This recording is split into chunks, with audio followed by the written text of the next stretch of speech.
शुभ दोपहर आप सभी को। मैं हूँ आपका मित्र CEO। रेड कारपेट के जरिए आप सभी से फिर से मुलाकात करने आया। आदत बदलो, आप बदलोगे। आप बदलोगी, दुनिया बदलेगी। हम आज से कहानियों के जरिए हमारी एक आदत को बदलेंगे या सुधारेंगे। अपने आप को तराशने की आपके सफ़र में शायद ये कहानियाँ आपकी मदद करें। तो सुनिए किसी और की कहानी मेरी जुबानी। एक गांव में एक अमीर आदमी रहता था। उसे सभी लोग शेख जी बुलाते थे। उसके पास संसार के सारे सुख सुविधाएं थी, यानी गाड़ी, बंगलो, सोना, चांदी, जायदाद आदि वस्तुएं उसके पास थी। लेकिन इन सब के बावजूद उसके जिंदगी में खुशियां नहीं थी। वह हमेशा उदास बैठा रहता था। उसने अनेकों तरीकों से अपनी जिंदगी में खुशियां को वापस लौटाने की कोशिश की। वे विदेश घूमने गए, स्काई डाइविंग करी, बंजी जंपिंग गया, स्कूबा डाइविंग किया, मेलों में गया, लेकिन कोई फायदा नहीं हुआ। बाबाओं से मिला, डॉक्टरों से कंसल्ट करवाया, लेकिन फिर भी कोई फायदा नहीं हुआ। हार मानकर अपने घर के कोई कोने में जाकर वो बैठ गया। उसे ऐसा देखकर उसके घर में काम करने वाली बूढ़ी अम्मा ने कहा, चिंता मत कर बेटा, मुझे एक बाबा के बारे में पता है जिनके पास अवश्य आपकी खुशियों की दवा होगी। लेकिन उनके समझाने का तरीका थोड़ा अजीब है। सेठ जी ने कहा, नहीं माता जी, मेरा कुछ नहीं हो सकता। मैंने हर तरीका अपना लिया। लगभग हर डॉक्टर, हर बाबा से मुलाकात कर ली। अम्मा ने कहा, आप इसे आखिरी समझकर आजमाइए।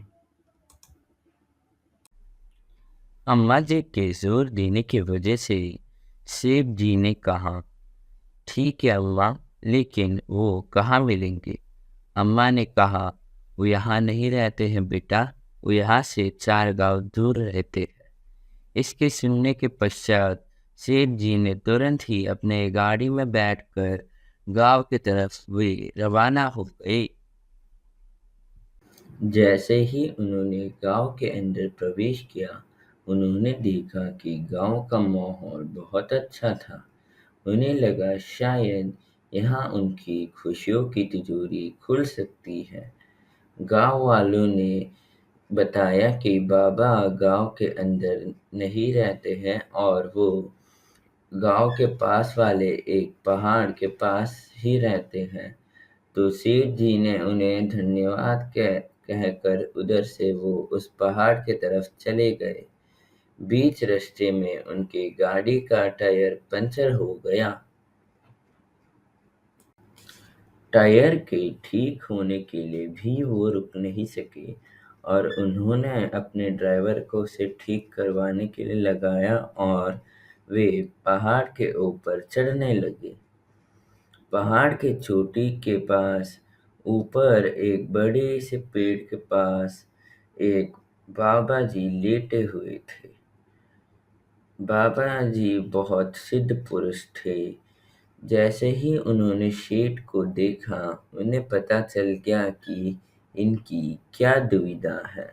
उन्होंने सेठ जी का समय व्यर्थ ना करते हुए बताया, पुत्र, अगर आप कल सुबह 3:44 को यहाँ अपने सारे धन संपत्ति के साथ आएंगे तो मैं आपकी खुशियाँ लौटा दूंगा। सेठ जी ने तुरंत मान लिया। बाबा जी ने फिर मुस्कुराते हुए कहा, कुछ शर्तें है बेटा। पहला, आपको इस बात को किसी और को नहीं बताना है। दूसरा, आप आपको अकेले आना है। तीसरा, अगर मैं ध्यान में लीन हूँ तो आप मेरे ध्यान को भंग नहीं करेंगे। सेठ जी ने थोड़े धीमी आवाज में ठीक है बोला। फिर जब वो पहाड़ से उतर रहे थे, उनके दिमाग में शंका पैदा हुई, कहीं बाबा जी मुझे उल्लू नहीं बना रहे, कहीं इस कारण मैं लुट ना जाऊं। लेकिन उन्होंने अपने मन को समझाया, क्योंकि उन्हें खुशियों के आगे कुछ नहीं दिख रहा था।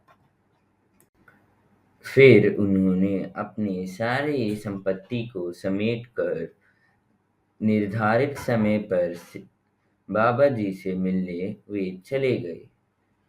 उस दिन थोड़ी हल्की सी बारिश होने के कारण उन्होंने इन सारी चीज़ों को एक प्लास्टिक की बोरी में ले लेकर आए थे। वह जल्दी से अपनी गाड़ी से उतरकर पहाड़ के ऊपर चढ़ना शुरू करते हैं। जैसे ही वो चोटी के पास पहुंचते हैं, उन्होंने देखा कि बाबा जी ध्यान में लीन थे। शर्त के मुताबिक सेठ जी ने बाबा जी को तंग नहीं किया और बोरी को अपने पास में रखकर वहीं पर उनका इंतजार करने लगे। और ऐसे ही उन्हें नींद आ गई। जब वह उठे तब वहाँ न बाबा जी थे, न पैसा। तो वह घबरा गए और इधर-उधर देखने लगे। तब उनको बाबा जी के पैर के निशान दिखने लगे, तो वह उन निशानों का पीछा करने लगे। थोड़ी देर में ही उनको बाबा जी दिखने लग गए, तो वह बाबा जी को पुकारने लगे, बाबा जी रुक जाइए, बाबा जी रुक जाइए। उसे देखकर बाबा जी और तेजी से भागने लगे। सेठ जी उनका पीछा करते हुए फिर उसी पहाड़ के चोटी के पास आ जाते हैं। वह देखती है कि वहीं पर उनकी पैसों की बोरी पड़ी हुई थी। फिर सेठ जी जल्दी से बोरी के खोलकर उसके अंदर रखे सारे धन को गिनने लगते हैं। जब उन्होंने सारा धन गिन लिया, तब वो अपने आसपास देखते हैं और देखते हैं कि वहीं पर बाबा जी ध्यान में लीन थे। वह बाबा जी से पूछते हैं कि आपने ऐसा क्यों किया? बाबा जी मुस्कुराते हुए कहते हैं, पुत्र, जब तक कोई वस्तु हमारे पास होती है, तब हमें उसका असली मूल पता नहीं होता। इसलिए मैंने आपके साथ ऐसा किया। अब यह धन रख लो आप और सबकी सहायता करते हुए खुद खुश रहिए।